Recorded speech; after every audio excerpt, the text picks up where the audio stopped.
আমাৰ গণশিল্পী হেমাংগ বিশ্বাসে কৈছিলে যে অসমত যি বস্তু আছে বিহু নামত সেই বস্তু আছে।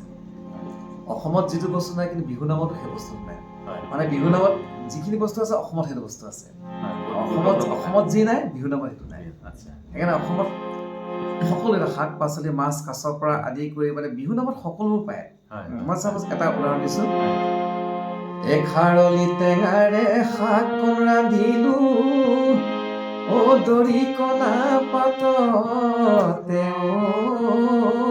দি, পুঠি মাছ ভাজিলো ঐ উপঙাই তেলতে ঐ গৰৈ মাছ খৰিকা দি, ঐ আবেলি আবেলি উৰুকা গধূলি নৈ কিনাৰৰ শাক বাঢ়ি, হাউলি হাউলি জোকাৰি জোকাৰি তুলি আনো বাবৰি, হায় জতাই লওঁ লিৰিকি দীঘলতি পকে মাখিলতি লাও বেঙেনা গৰু চাক, নলোৱা কটাৰী পাৰ হৈ পিটনি চিঙি আনা তৰাৰ পাত, আবেলি গধূলি গোহালি পদূলি খেৰে দিবা তুমৰ জাত, মাহ হালধি ঘঁহিবা গাতে শুকুতা শুকলতি কৰা খৰিচা গাছ কাটি, পাতৰ জ্বলা ভেকুৰী তিতা নহৰু পানী টেঙা, চিঙি আনা পিয়াজ পাত আলু পুৰি লবা তাত, তেল অকণ ঢালি লৈ দিবা পিটিকি খাওঁ চেলেকি লওঁ বাৰীৰে এটা শাক। আৰু সেইটোকে ঠেলা নাম হিচাপে গাব পাৰি।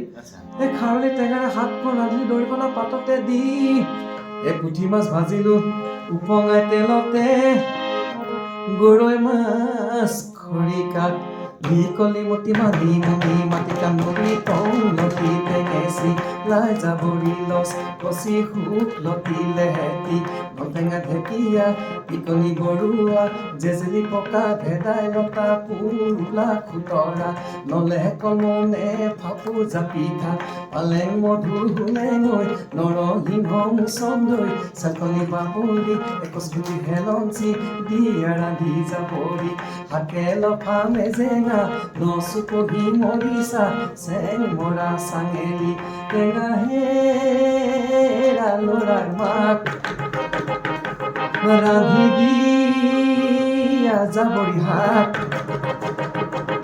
বান্ধি দিয়া গৰম ভাত তকালি তকালি, খাওঁৱে সপোন ভোগে দৈ তোমাকে ঐ লগত লৈ, ৰাতি বিহু চাবলৈ যাওঁ।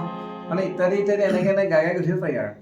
তাকে মানে আচলতে আমাৰ এই বিহু নামবিলাক বা জাত নাম ঠেলা নাম এইবিলাক শুনিলে শুনি থাকিব মন যায় নহয়। একদম মানে আজিকালি প্ৰায় এইবিলাক শুনিও পোৱা নাযায়। নিভাঁজ অসমীয়া মানে বিহু নাম এইবিলাক নিভাঁজ